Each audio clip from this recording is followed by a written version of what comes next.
This is it. This is an exact replica of the Voyager spacecraft. As you can see, it would fill a good-sized living room, except when it's launched, all of these booms and projections are folded up to fit inside the rocket, and then into planetary space, they open up.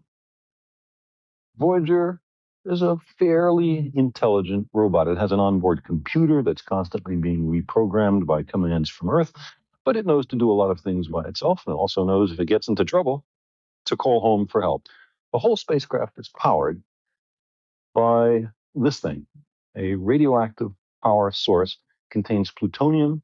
Plutonium decays, makes heat. The heat is converted into electricity, and the electricity powers everything else. In here are the electronics, the onboard computers, the tape recorder.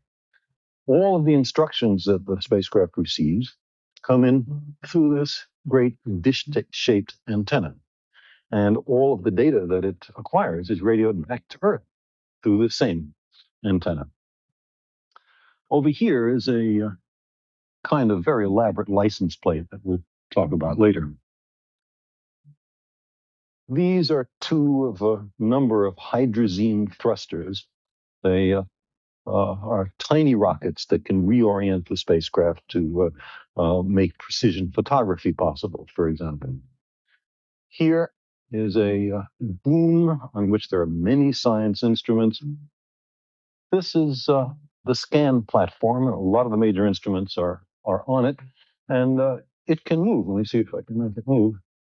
It can move in various directions, so it's what permits the spacecraft to take a picture of that world and then take a picture of that world. These are the two cameras that have been responsible for the tens of thousands of magnificent pictures that Voyager has returned from Jupiter, Saturn, Uranus, and Neptune. Voyager was pelted with debris as it went through the outer fringes of planetary rings. It ran the risk of being fried by planetary radiation belts. It's on its backup receiver. There was a time when its scan platform got dangerously stuck. There's so little light at Uranus and Neptune that Voyager, designed to work closer to the sun, ran the risk of returning pictures that were too dark or too blurry.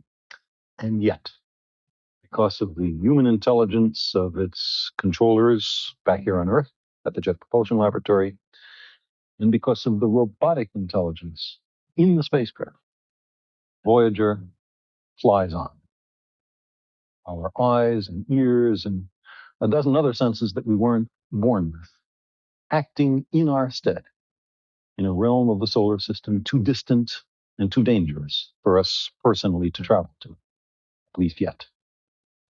And Voyager is also, with its golden phonograph record, our emissary to the stars. Every planet in the solar system, except tiny Pluto, has now been examined by a robot explorer from Earth. Shortly, we'll begin the second phase of planetary exploration, in-depth studies of the most interesting worlds. Magellan, now on its way to Venus, will see through the opaque clouds and map its hidden surface in unprecedented detail. In October, Galileo will be launched to Jupiter. When in orbit around the giant planet, it will make many close passes to its moons. And earlier, drop off a probe, which for the first time will enter into the atmosphere of a giant planet. Awaiting approval from Congress is a trailblazing dual mission called Cassini.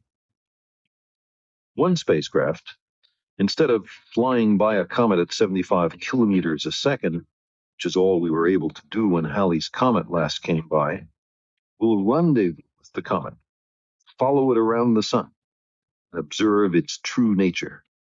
And the second spacecraft, Cassini, to be built jointly with the European Space Agency, will orbit the planet Saturn and drop a probe into the organic, rich atmosphere of its moon Titan, parachuting down to the surface to examine the hydrocarbon oceans, if they really exist. The other leading spacefaring nation, besides the United States, is the Soviet Union, with many exploratory firsts to its credit. The Soviets have announced that the exploration of Mars is to be the focus of their future missions. And in his July 20th speech, President Bush announced a similar focus for the United States. A manned mission to Mars. Both the Soviets and the Americans have announced eventual flights of men and women to Mars, a world of wonders. Many people have suggested, to save costs and to engage the superpowers in a great shared endeavor, that they explore Mars together. Cooperation could begin slowly to test the waters. The American Mars Observer satellite, due to be launched in 1992, is now planned to relay data from the Soviet Mars Balloon and Mars Lander mission, due to be launched in 1994. The two nations might cooperate with roving vehicles and missions to return samples of Mars back to Earth by the end of the century. And then, perhaps by the first decade of the new millennium, a joint expedition of Americans and Soviets, and Europeans and Japanese and others, to Mars, the first footfall on another planet in human history, the opening of a new age of exploration and discovery. For the near term at least, the next focus of human exploration will be the planet Mars.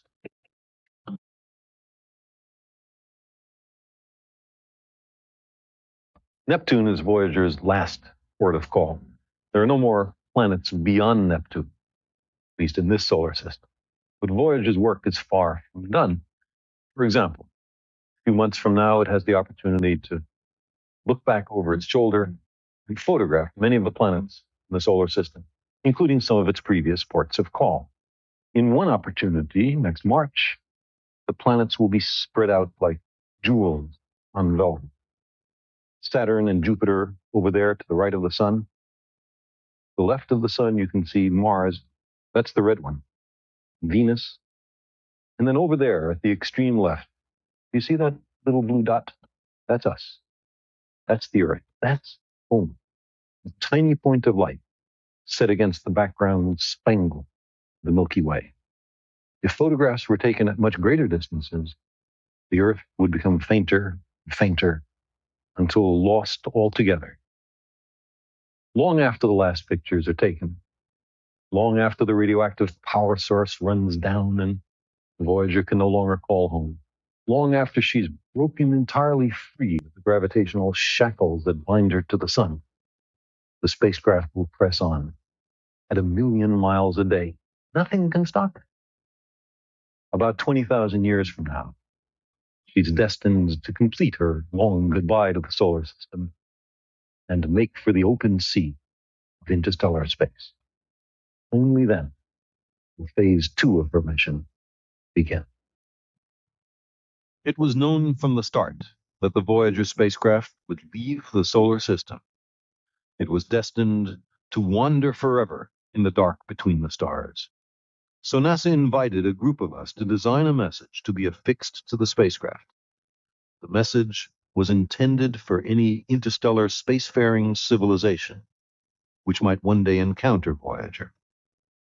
As each of the 2 Voyagers left Earth for the planets and the stars, it took with it this message, a phonograph record encased in a golden mirrored jacket. The record contains greetings in 59 human languages. Well, from the children of planet 1 whale language. A 12-minute sound essay of the evolution of life on Earth. 118 pictures and 90 minutes of music, the Earth's greatest hits, East and West, classical and folk, including a Navajo night chant, Pygmy Girl's initiation song, a Japanese shakuhachi piece, Bach, Beethoven, and Chuck Berry singing Johnny Be Good. Space is so empty that there's virtually no chance that Voyager will ever enter another solar system, even if every star in the sky is accompanied by planets. The instructions on the record jacket, written in scientific hieroglyphics, can be read and the contents of the record understood, only if alien beings, sometime in the remote future, find Voyager in the depths of interstellar space.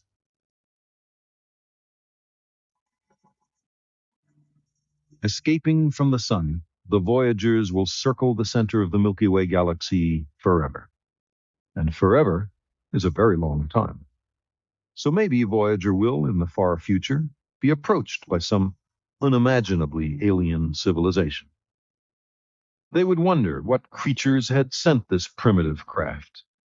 Being much better scientists and engineers than we, otherwise they'd never find the spacecraft, they would have no difficulty decoding the record cover, examining the pictures, listening to the sounds and music. They would recognize the tentativeness of our society, the mismatch between our technology and our wisdom.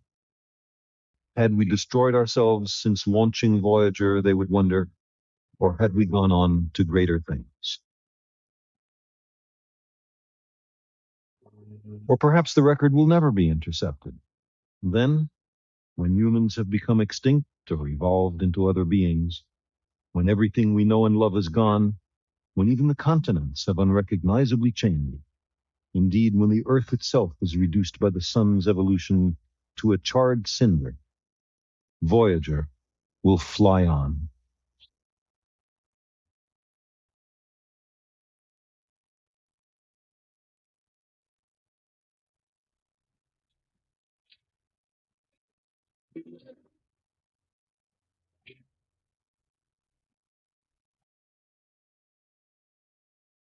Fare thee well. Tell the universe that there were creatures such as us who were deeply flawed, very stupid at times, but also capable of making music and of feeling love and awe and respect for the vast universe that surrounds us.